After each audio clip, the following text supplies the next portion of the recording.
এই যে আপনার জন্য একটা জিনিস নিয়ে আসছি। এর আগে অনেকগুলো দিয়েছি, কিন্তু আপনি নাকি মজা পান নাই, কিন্তু এটা একেবারে ইনটেক। আশা করি আপনাকে অনেক মজা দিতে পারবে। এই শোন, আমাদের স্যার কিন্তু অনেক বড় লোক। তুই যদি স্যারকে মজা দিতে পারিস, তুইও বকশিস পাবি, ঠিক আছে? যা স্যার, তাহলে আমি আসি। হ্যাঁ আচ্ছা ঠিক আছে, তুমি যাও। তাই তুমি এদিকে আসো, বসো এখানে। কি ব্যাপার, এত দূরে বসলে হবে? কাছে আসো। আচ্ছা, আমি একটা বিষয় বুঝলাম না। তুমি আমার সাথে হোটেলে আসছো রাত কাটানোর জন্য, আর তুমি কিনা বোরখা হিজাব পরে আসছো। আমি তো বিষয়টা বুঝলাম না। আসলে আমি তো কখনো হোটেলে আসিনি আগে, আমি জানি না কিভাবে আসতে হয়। আর আমার জীবনে এটাই ফার্স্ট টাইম। আর আপনিও। ও আচ্ছা, তাহলে তো বলাই যায় যে আমার কপাল ভালো যে আমি তোমার জীবনের প্রথম কাস্টমার। হ্যাঁ হ্যাঁ, আচ্ছা, আপনাকে একটা কথা জিজ্ঞেস করি। হ্যাঁ, কি কথা বলো। আপনি কি এই হোটেলে সবসময় আসেন? হ্যাঁ, এটা তো হচ্ছে আমার রেগুলার, এখানে আসতেই হয়, কারণ এখানে না আসলে তো আমার রাতে ঘুমই হয় না। আমি প্রতিদিনই এখানে আসি। আর এখন থেকে তুমিও আসবে, আর তুমি আর আমি একসাথে সময় কাটাতে পারবো। কি বলো? হ্যাঁ, ঠিক বলছেন। আচ্ছা, আপনি কি বিয়ে করেছেন?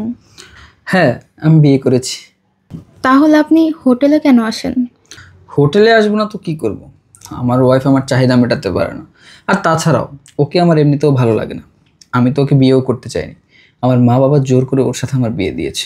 ও সারাদিন নামাজ কালাম নিয়ে থাকে, হিজাব পরে থাকে, সারাদিন আমাকে ওরকম হাদিসি কথা শোনায়। আর এগুলো আমার একদম ভালো লাগে না। সারাদিন বাসার কাজ কাম করে, আমাকে সময়ও দেয় না।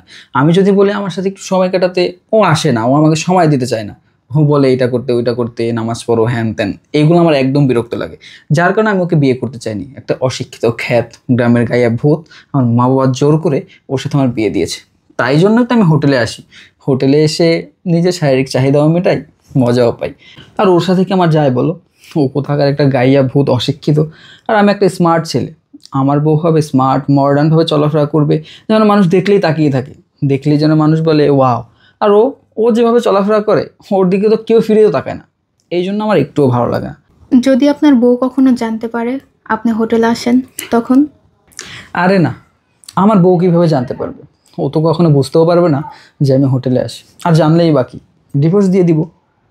আচ্ছা, আপনার বউ কি আপনাকে একটুও ভালোবাসে না? ও আমাকে ভালোবাসলেই কি আর না বাসলেই কি, আমি তো ওকে এখন আমার বউ হিসেবে স্বীকৃতিই দিইনি। বললাম না, আমি ওকে আমার বাসার কাজের মেয়ে বানিয়ে রেখেছি। আমার বাসার সমস্ত কাজ আমি ওকে দিয়ে করাই, নয়তো কবেই বাসা থেকে ধাক্কা দিয়ে বের করে দিতাম। আচ্ছা, আমি একটা জিনিস বুঝলাম না, তুমি আমার পার্সোনাল বিষয়ে এত ইনফরমেশন নিতেছো কেন? হ্যাঁ, এসব বাদ দাও, তোমার মুখটা খোলো দেখি। হ্যাঁ, মুখ তো অবশ্যই খুলবো। আর লাস্ট আরেকটা কথা। আবার কি কথা বলো? আচ্ছা, আপনার কি একবারও মনে হচ্ছে না আপনি আপনার বউকে ঠকাচ্ছেন? আর ওর কথা বাদ দাও তো, আমি বুঝলাম না তুমি এইসব কথা কেন বলতেছো। এদিকে আসো, মুখটা খোলো। হ্যাঁ, খুলবো তো। সারা রাতি তো পড়ে আছে, আর একটু কথা বলি না? আর কথা বলতে ইচ্ছা করতেছে না। দেখো, এখন আমার কথা বলার মুড একদমই নেই। তুমি কি করো, এক কাজ করো, এদিকে আসো, মুখটা খুলো দেখি। হ্যাঁ, খুলবো তো বললামই। এখন না, একটু পরেই খুলি। বুঝতে পেরেছি, টাকার সমস্যা। শোনো, টাকা তো আমি সবাইকে 10 করে দিই, তোমাকে না হয় 15 দিব, 5,000 বাড়িয়ে দেবো। টাকা নিয়ে তুমি কোনো টেনশন করো না, সেটা তুমি সময় মতো পেয়ে যাবে।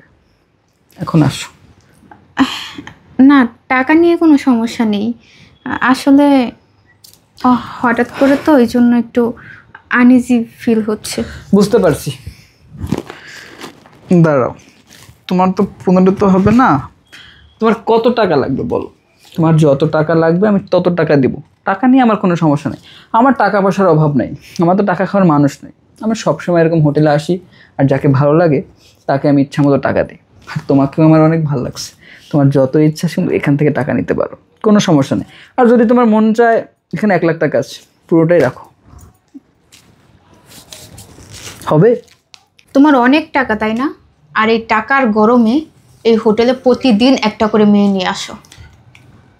কি ব্যাপার? তুমি কে? হ্যাঁ, তুমি আমার এত পার্সোনাল বিষয়ে কথা বললে, আবার তোমার ভয়েসটা কেমন যেন চেনা চেনা লাগতেছে। কে তুমি? আমার ভয়েসটাও তোমার চেনা চেনা লাগতেছে? হ্যাঁ। এখন আমাকেও তোমার চেনা চেনা লাগবে। মানে কে তুমি? কে আমি দেখতে চাও? হ্যাঁ। অবশ্যই দেখবা। দেখতে চাও না?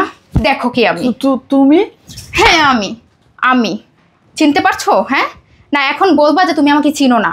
নামো, নামো এখান থেকে। তুমি এখানে কিভাবে আসলে? ও আমি এখানে কেন, তাই না? আমার তো এখানে থাকার কথা ছিল না। এখানে থাকার কথা ছিল অন্য একটা মেয়ের, যাকে নিয়ে তুমি সারা রাত আনন্দ ফুর্তি করতে, তাই না? দেখো, তুমি যা ভাবতেছো আসলে বিষয়টা তা না। হ্যাঁ আমার ভুল হচ্ছে। আমি যে এতক্ষণ একটার পর একটা প্রশ্ন তোমাকে করতেছিলাম, আমি তো সব জেনে শুনেই তোমাকে প্রশ্নগুলো করতেছিলাম, আর তুমিও বোকার মতো সব প্রশ্নের উত্তর আমাকে দিয়ে দিলে। শোনো, আমি খ্যাত না, আমি গাইয়া, আমি 5 ওয়াক্ত নামাজ পড়ি, সারাদিন রান্নাবান্না নিয়ে ব্যস্ত থাকি, তোমাকে সময় দিতে পারি না, আমাকে তোমার ভালো লাগে না, আমার প্রতি তোমার কোনো ফিলিংস কাজ করে না, তাই না? তোমার ফিলিংস কাজ করবেই কিভাবে? তোমার তো হাজারটা মেয়ের উপরে ফিলিংস কাজ করে, তুমি যাকে দেখো তাকেই তোমার ভালো লাগে, এই জন্য আমাকে তোমার ভালো লাগে না। আমি যদি অন্য মেয়েদের মতো ছোট ছোট ড্রেস পরতে পারতাম, তাদের মতো চলাফেরা করতে পারতাম, তাহলে আমাকে তোমার ভালো লাগতো। আমি তো গ্রামের মেয়ে, আমি ওইভাবে চলাফেরা করতে পারি না। আমি তোমার সেবা যত্ন করি, তোমার ফ্যামিলির মানুষের সেবা যত্ন করি, তাদের খেয়াল রাখি, রান্না বান্না করি, 5 ওয়াক্ত নামাজ পড়ি, এগুলো তোমার কাছে ভাল লাগে না, আর আমাকেও তোমার ভাল লাগে না।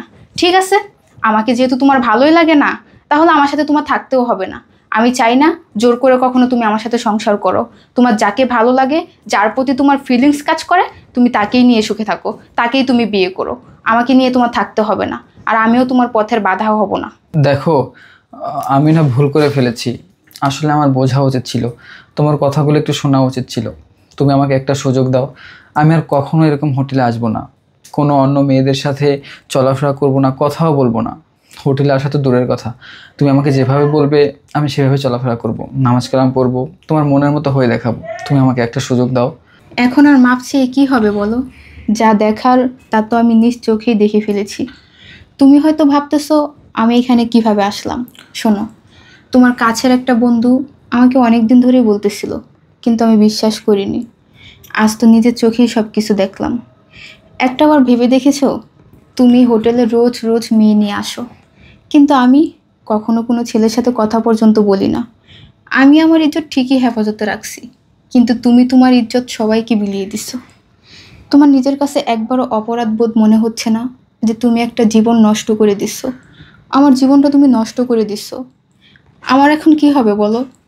আমি এখন ফ্যামিলির কাছে গেলে এলাকার মানুষজন বলবে ডিভোর্সি নারী, ডিভোর্স হয়ে গেছে, স্বামীর সংসার করতে পারেনি। হয়তো দোষটা আমারই হবে, তোমার দোষটা কেউ দেখবে না। তাতে আমার কোনো সমস্যা নেই, আমার দোষ হোক, তারপরও তুমি ভালো থাকো, এটাই চাই আমি। তুমি যেখানে যার কাছে থেকে শান্তি পাও, সুখ পাও, তুমি তার কাছেই থাকো। আমার কখনো তোমার উপরে কোনো দাবি নেই, আর কখনো থাকবেও না। কারণ আমি যদি তোমাকে শান্তি দিতে পারতাম, আমি যদি তোমার মানসিক শান্তি হতাম, তাহলে হয়তো তুমি আমাকে ছেড়ে অন্য মেয়েদের কাছে আসতে না। যাই হোক, তোমার সাথে এত কথা না বলি, আমি চলে যাচ্ছি। কখনো আমার কোনো খোঁজ খবর নিও না। বৃষ্টি, বৃষ্টি, আমার কথাটা একটু